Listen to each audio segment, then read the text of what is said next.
Hi, I'm that bookish mom. Yes, that bookish mom. I decided against changing my channel name. I can't do it. I don't know how people change their channel names. I am too connected to it. I don't know. It's the first name I had for my channel. It's how I started out. I don't know. I can't change it.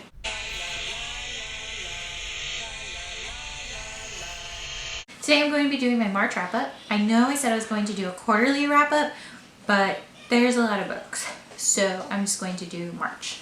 So a lot of these books were audiobooks, and so I only have like 3 physical books. You want to say hi? Hi. Hi. So I only have 3 physical books to show you, and the rest were pretty much just audiobooks or digital books. And the first book that I read this month was a physical book. Took me forever, but that's okay. It was Sawkill Girls. I've had this book for a really long time, and I finally found the time to read it, and it was really good. It was really mysterious. I had no clue what was going on. The more you read, the more you find out, and it was really unique, not like anything I've really read. I don't know if there are similar books out there. Maybe there are and I just haven't read them, but I did enjoy it. I think I gave it 3 or 4 stars. It was pretty good. I did like it. I like the mystery. I like that you don't really know what's going on the entire time until deeper and deeper into the book.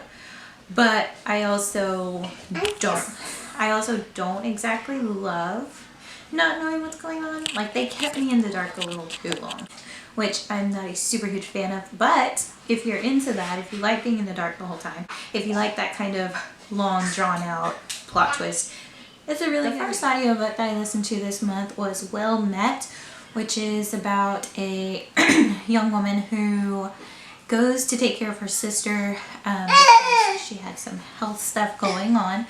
Sorry, if I want to film, it's gotta be with her.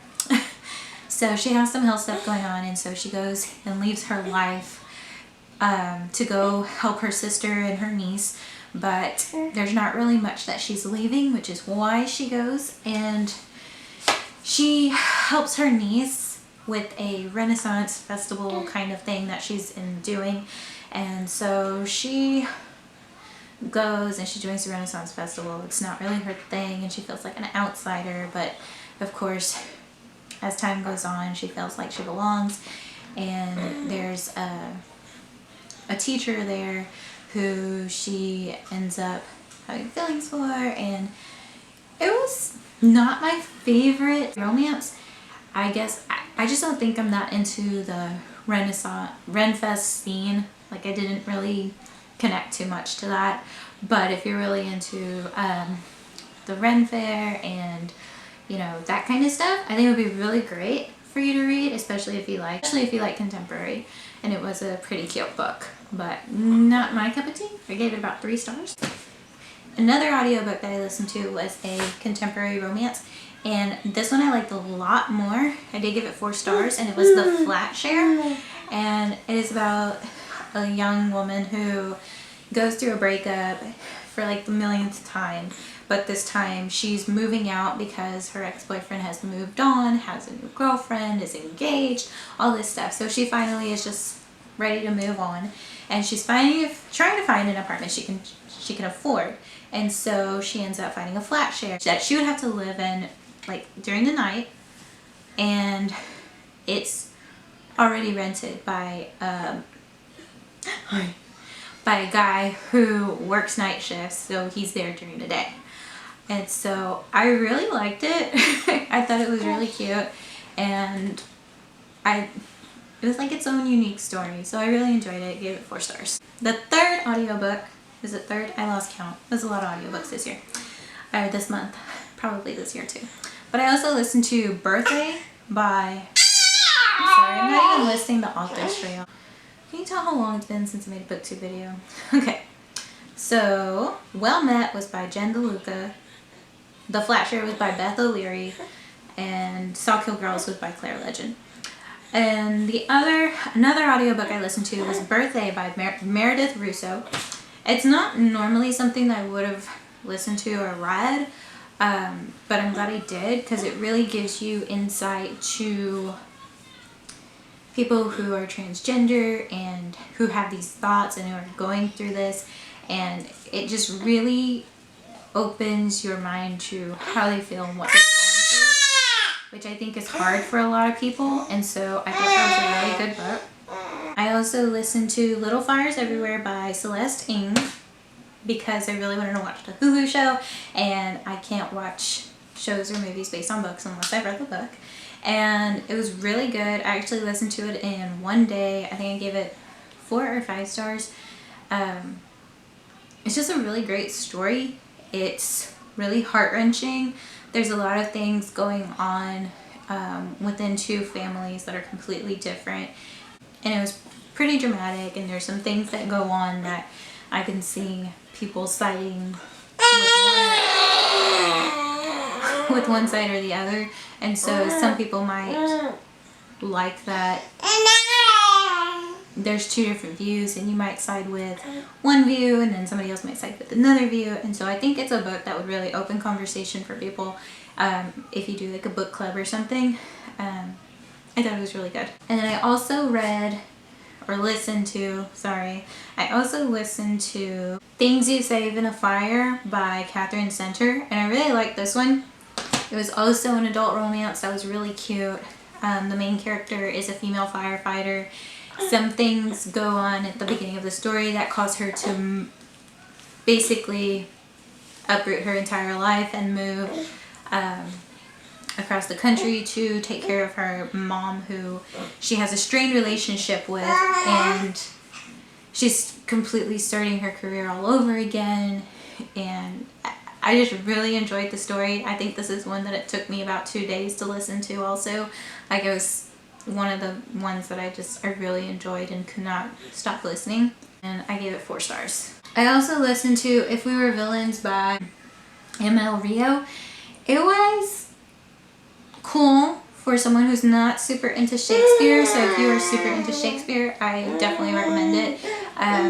It was a really interesting mystery, and I really liked the plot twist at the end. Like, it was not what I was expecting, and so it was really, really good. I think I gave it about 4 stars. It's basically about this group of friends that are in theater, and they're all really close, and one night tragedy happens and someone is killed, and I don't know if that means she liked it or she didn't like it. Well, someone was killed and someone is blamed for it, basically, and it takes the whole book to find out what really happened, and it's really, really good. After reading Little Fires Everywhere by Celeste Ng, I wanted to read Everything I Never Told You, which was also really good, but I didn't enjoy it as much as Little Fires Everywhere. But it's about a girl who is basically her parents' favorite child. She has, I think, an older brother and a younger sister. I couldn't tell if the brother was older or younger.